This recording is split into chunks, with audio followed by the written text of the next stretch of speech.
Good morning student. Last time हमने infinite series में P test and comparison test के question किए थे और वहाँ पे टेस्ट की कंडीशन क्या है वो डिस्कस की थी। अब नेक्स्ट है हमारा डी एल्बर्ट रेशो टेस्ट।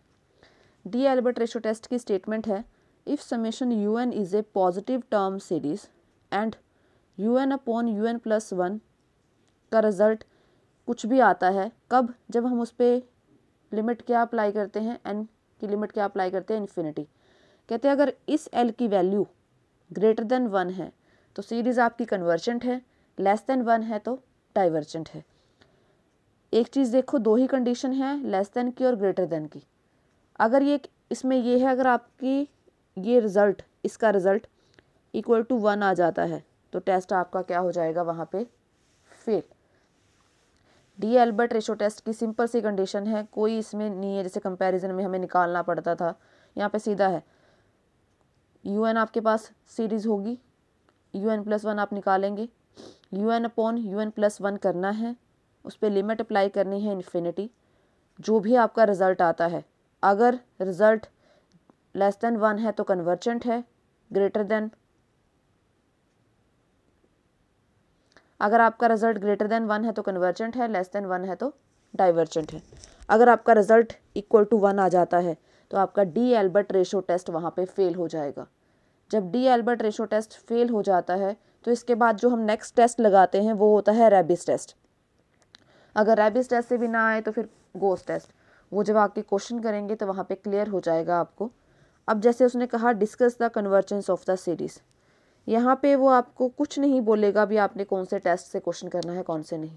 जैसे पीछे हमने कंपैरिजन किया, वहाँ पे भी वो लिख रहा था discuss the convergence of the series. अब ये कर रहे हैं तो आगे जैसे भी आप आगे से आगे चलोगे कहीं पे वो मेंशन नहीं करता भी इस टेस्ट से करो। अगर वो कर देता है तो फिर तो वेल एंड गुड है, आपको क्लियरली दिख जाएगा। अब उसने कहा discuss the convergence of the series, discuss करनी है भी कन्वर्जेंट है या डाइवर्जेंट है। सबसे पहला स्टेप क्या बताया था मैंने वहाँ पे भी, कंपैरिजन में भी, टर्म को किस में लेके आना आपने, nth फॉर्म में। सीरीज हमारे पास है, इसको nth फॉर्म में लाने के लिए क्या करना पड़ेगा, nth फॉर्म में लेके आओ। देखो वन का स्क्वायर है, फिर टू का square upon one factorial, two का स्क्वायर, थ्री का स्क्वायर अपॉन टू फैक्टोरियल। मतलब अगर यहाँ पे मैं n लूँ तो यहाँ n प्लस वन, तो यहाँ डिवाइड में क्या आएगा, n फैक्टोरियल। यहाँ क्या बन जाएगा, n square, n plus one का स्क्वायर अपॉन n का फैक्टोरियल। देख लो, अगर आप n की जगह वन रखते हो तो क्या बन जाएगा, one square, one plus one two का स्क्वायर अपॉन वन। फिर आगे टर्म चलती है, n की जगह टू रखते हैं तो टू का स्क्वायर, थ्री का स्क्वायर अपॉन टू फैक्टोरियल, यही टर्म बनेगी। समेशन लिखना है लिख सकते हो, बाद में un उठा लेना।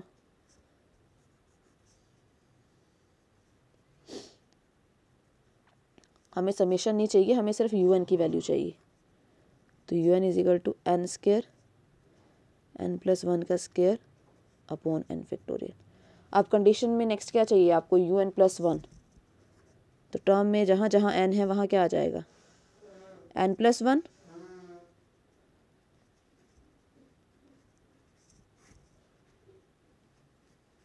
n का फैक्टोरियल।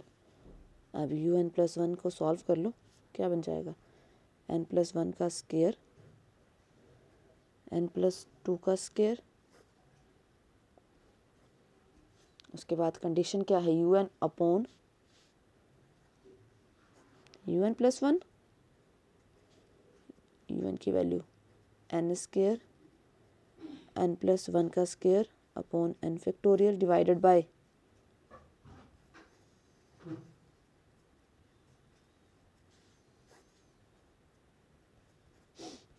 टर्म डिवाइड के डिवाइड में क्या हो जाएगी, उल्टी।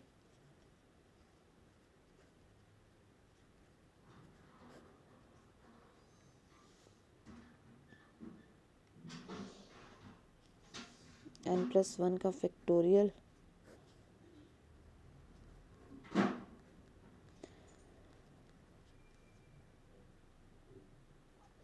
अब जो टर्म कैंसिल हो सकती है वो कर दो, n प्लस वन का स्क्वायर, n प्लस वन का स्क्वायर। अब बात यहाँ पे ये आती है भी n के फैक्टोरियल में n प्लस वन आएगा कि n प्लस वन के फैक्टोरियल में n आएगा भाई, ये हम पहले कर भी चुके हैं, इसलिए आपसे पूछ रही हूँ।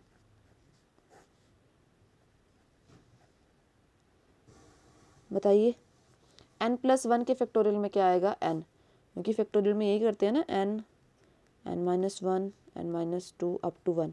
तो यहाँ पे n+1 रखोगे, n+1, नेक्स्ट क्या बन जाएगा आपका n,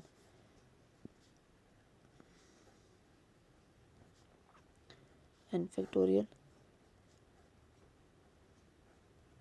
n फैक्टोरियल से n फैक्टोरियल कैंसिल हियर।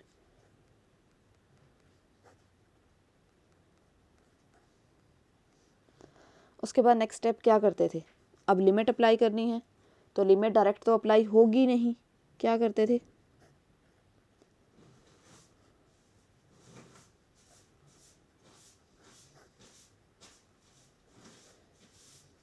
हम ये देखते हैं न्यूमिनेटर और डिनोमिनेटर से जो आपकी हाईएस्ट पावर टर्म निकलती है निकाल के, ताकि लिमिट हम अप्लाई कर सकें। यहाँ से क्या कॉमन निकल आएगा आपका n, तो यहाँ क्या बन जाएगा n³।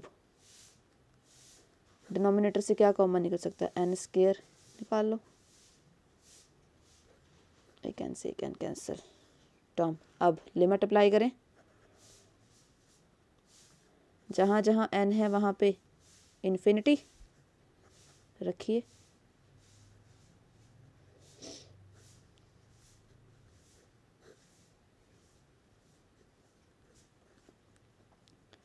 इन्फिनिटी 1 + 1/∞,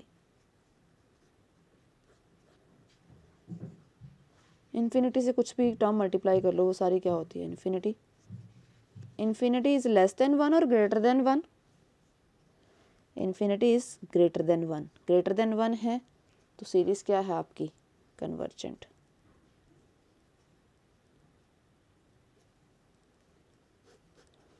क्लियर, तो ऐसे करने हैं आपने ये क्वेश्चन।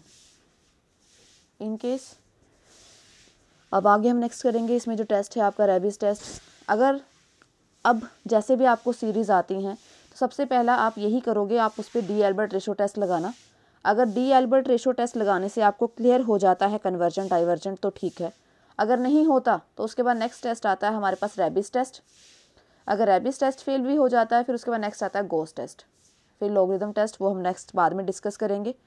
पर पहले ये टर्म्स हैं, अगर इसमें आपको कहीं पे भी कोई डाउट हो तो आप मेरे को बता सकते हैं, हम आपका डाउट क्लियर कर देंगे। और इसके साथ के बाकी क्वेश्चंस आप प्रैक्टिस करो, जो नहीं निकलेगा मुझे बता दो। Thank you.